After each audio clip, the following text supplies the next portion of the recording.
Hello everyone, welcome back to the channel. आज है हमारा day 3 of daily trading series. तो पिछली वीडियो में मैंने आपको पोजीशंस अपने अपडेट किए थे, कौन से पोजीशंस में मैंने ट्रेड लिया था। तो उसी में से आज में हमारा एक स्टॉप लॉस गया है, जो कि है इस महीने का पहला स्टॉप लॉस। आज की इस वीडियो में मैं टोटली आपको शेयर करने वाला हूँ कैसे मैंने स्टॉक में एंट्री बनाया था और क्यों मेरा स्टॉप लॉस हिट हो गया। स्टॉप लॉस तो नहीं हिट हुआ है, बेसिकली मैंने उससे पहले ही एग्जिट ले एक्चुअली मेरा स्टॉप लॉस तो हिट नहीं हुआ है, लेकिन मेरे स्टॉप लॉस की ओर जैसे ही प्राइस लगातार गिरने लगा था तो मैंने पहले ही एग्जिट ले लिया। ऑलमोस्ट मुझे 0.6 या 0.7 आर का लॉस हुआ है, माइनस गया है हमारा। तो आज की इस वीडियो में टोटली हम इसके बारे में चर्चा करेंगे, तो आइए वीडियो को स्टार्ट करते हैं।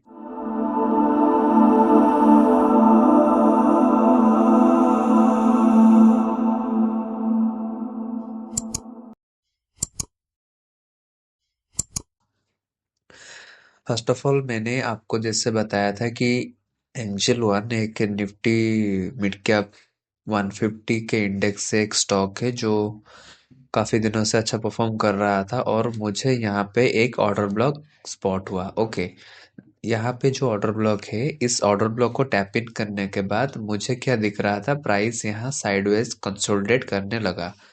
The point number one is that, and the secondly, ये स्ट्रक्चर मुझे काफी सिमिलर लग रहा था to Nifty mid cap index. अब मिड कैप में जैसे मार्केट में फॉल आया था निफ्टी मिड कैप में, उसी तरह एंजल वन में भी हमें फॉल दिखने लगा था।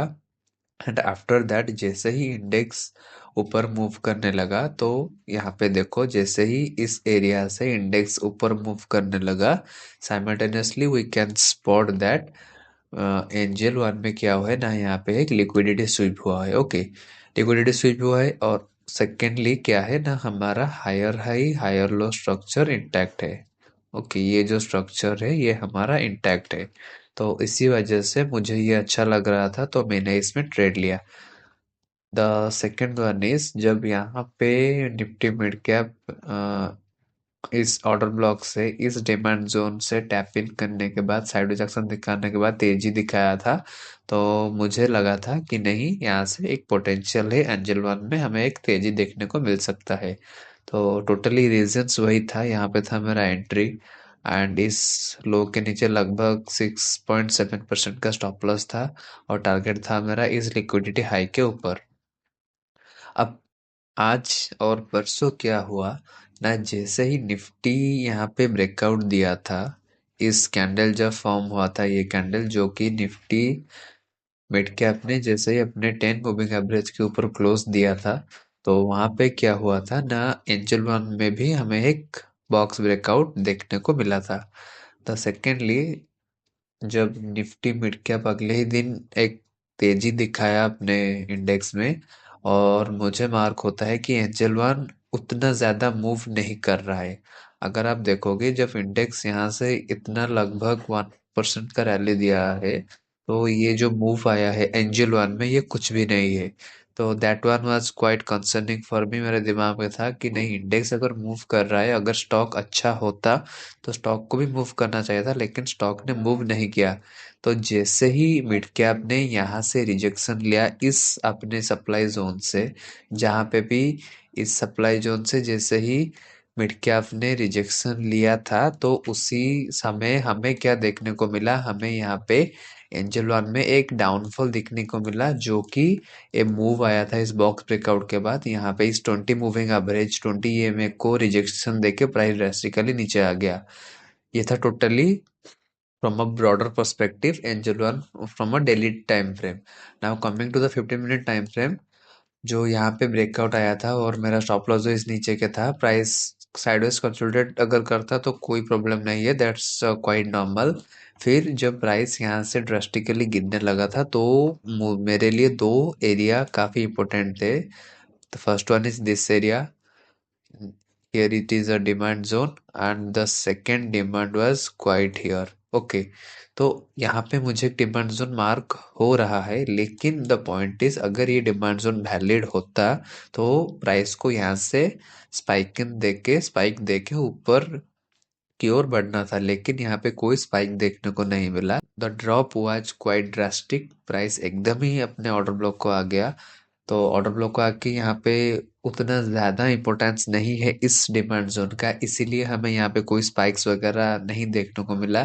And the second area which I was waiting for this area, मैंने सोचा कि नहीं, अगर इस डिमांड जोन को प्राइस रेस्पेक्ट नहीं कर रहा है तो probability could be there that the price after doing a move like this, यहाँ पे इस ऑर्डर ब्लॉक को ड्रास्टिकली तोड़ के यहाँ पे लिक्विडेट करके ऐसे एक बड़ा सा स्पाइक देता और इवेंचुअली ऐसे आके ऐसे ऐसे ऊपर जाता। लेकिन नहीं, जो दोनों मूव्स आए थे दोनों डिमांड जोन की ओर, that is quite aggressively the price started to falling, so I exited early. मेरा स्टॉप लॉस तो यहाँ पे था, इस एरिया के 2814 के आसपास मेरा स्टॉप लॉस था। लेकिन मैंने ये जो स्ट्रक्चर मुझे अच्छा नहीं दिखा है, आप यही देखो, बताओ ये कितना मतलब एग्रेसिव सेलिंग है। तो इसी वजह से मैंने एंजल वन में लॉस बुक कर लिया, और I am quite happy that मैं अपने जो लूजिंग पोजीशन से उसको मैं जल्दी क्विट कर लिया। हमको जितना हो सके आप अपने विनर्स को होल्ड करो, और अपने लूजिंग पोजीशंस को जितना जल्दी हो सके अगर आप एग्जिट कर लोगे तो अच्छा है। ये है मेरे एक बेसिक सा लर्निंग जो मेरे दिमाग में मैं रखा हूँ कि नहीं, अपने विनर्स को ज़्यादा होल्ड करो और अपने लूजिंग ट्रेड्स को ज़्यादा देर तक होल्ड मत करो। ज़्यादा होल्ड करने से आपके अंदर एक होप पैदा हो सकता है जो कि हार्म है, जो कि एक मतलब डेंजर है अपने ट्रेडिंग के लिए। तो ये था बेसिकली द एंजल वन का सिनेरियो, कैसे मैंने इसमें ट्रेड बनाया था, आपको सारा लॉजिक्स वगैरह समझा दिया कि नहीं, ये मुझे मिड कैप के स्ट्रक्चर में ज़्यादा अच्छा दिख रहा था और इंडेक्स भी तभी मूव कर रहा था। लेकिन ये एक फॉल्टी मूव था, ये एक ट्रैप था, I can say that it's a totally liquidity trap. So that's all for today. Thank you all and have a nice day.